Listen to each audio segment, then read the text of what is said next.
Willow creek एक छोटा सा शांत सिटी, घुमावदार पहाड़ियों और फुसफुसाते देवदार के ट्रीसों के बीच बसा हुआ यह समय से अछूता स्थान था, जहां जीवन धीमी गति से चलता था। विलो क्रीक का अपना एक अलग ही आकर्षण था। इसके निवासी अनुभवी किसान और छोटे शहर के सपने देखने वालों का मिक्स। वे एक दूसरे के राज जानते थे, एक दूसरे की खुशियां बांटते थे, लेकिन पीसपूर्ण आवरण के नीचे एक अंधेरा छाया हुआ था। एक किंवदंती हवा में फुसफुसाती थी, एक कहानी जो हड्डियों तक को कंपा देती थी।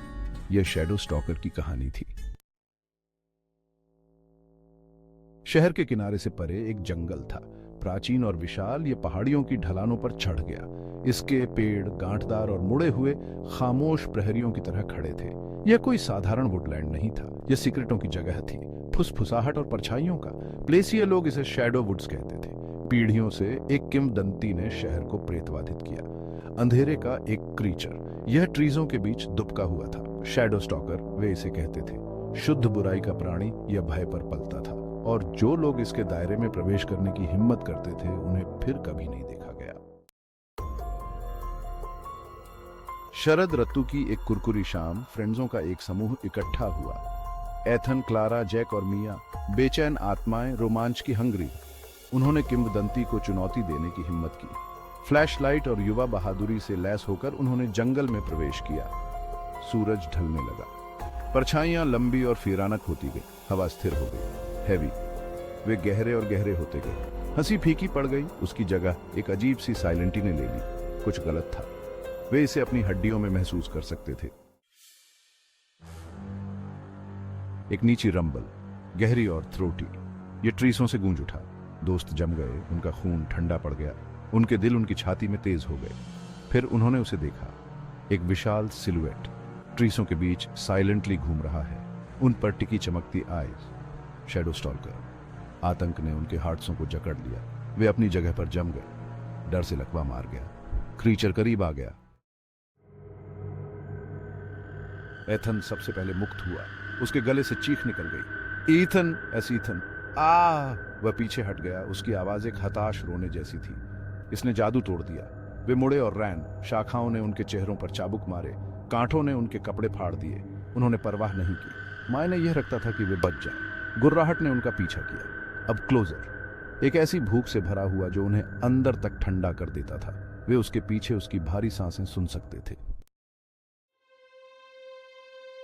वे पेड़ की रेखा से बाहर निकले, हवा के लिए हाँफते हुए। दूर से शहर की बत्तियां टिमटिमा रही थी।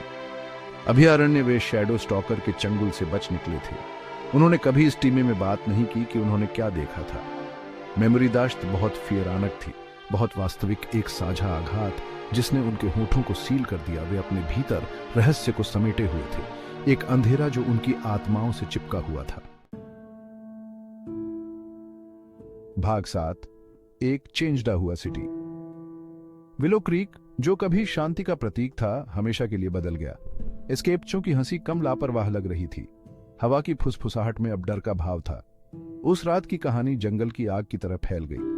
माता पिता से एस्केप्चे तक फुसफुसाई जाने वाली एक सतर्क स्टोरी। एक अनुस्मारक की कुछ चीजों को अछूता छोड़ देना सबसे अच्छा है। शैडो स्टॉकर सिर्फ एक किंवदंती से बढ़कर हो गया था। यह एक उपस्थिति थी, एक अंधेरा जो उनके जीवन के हर कोने में व्याप्त था। भाग 8, किंवदंतियां जीवित रहती हैं। साल बीत गए, दोस्त बड़े हो गए, लेकिन उस रात की याद बनी रही। उनकी आत्माओं पर एक निशान बना हुआ है। वे जंगल की छाया में अपना जीवन जीते थे। शैडो स्टॉकर की कथा जीवित रही, फुसफुसाहट और अटकलों से प्रेरित। ये शहर के ताने बाने का हिस्सा बन गया। रोशनी के ठीक परे छिपे अंधेरे की एक फिरानक याद हाट साता है, और इसलिए कहानी सुनाई जाती रही। एक द्रुत शीतन अनुस्मारक कि कुछ किंवदंतियों को अछूता छोड़ देना सबसे अच्छा है। भाग 9, पर्यटकों को आकर्षित करना। विलो क्रीक अपनी किंवदंती के लिए जाना जाने लगा। पर्यटकों का तांता लग गया शहर में। अज्ञात के रोमांच से खींचा गया। वे शैडो स्टॉकर की एक झलक पाने की चाहत में आए थे। प्लेसिया लोग, जो कभी सावधान रहते थे, बाहरी पीपलों की आमद को अपनाने लगे। उन्होंने कहानी सुनाई और 2 टाइमें सुनाई। हर बार कहानी और अधिक विस्तृत होती गई, और भी फिरानक। किंवदंती ने अपने आप जीवन ले लिया था। भाग 10, अंधेरा इशारा करता है, लेकिन कुछ चीजें अछूती रहने में ही भलाई है। जंगल में ऐसे रहस्य छिपे थे जिन्हें सबसे अच्छा छिपा कर रखा गया था, अंधेरा इशारा कर रहा था। और जिन्होंने इसकी गहराई में जाने की हिम्मत की, उन्होंने अपने जोखिम पर ऐसा किया। क्योंकि शैडो स्टॉकर की किंवदंती सिर्फ एक कहानी नहीं थी, यह एक चेतावनी थी। हवा में एक विस्पर, एक अनुस्मारक कि कुछ परछाइयों को कभी भी प्रकाश में नहीं लाना चाहिए।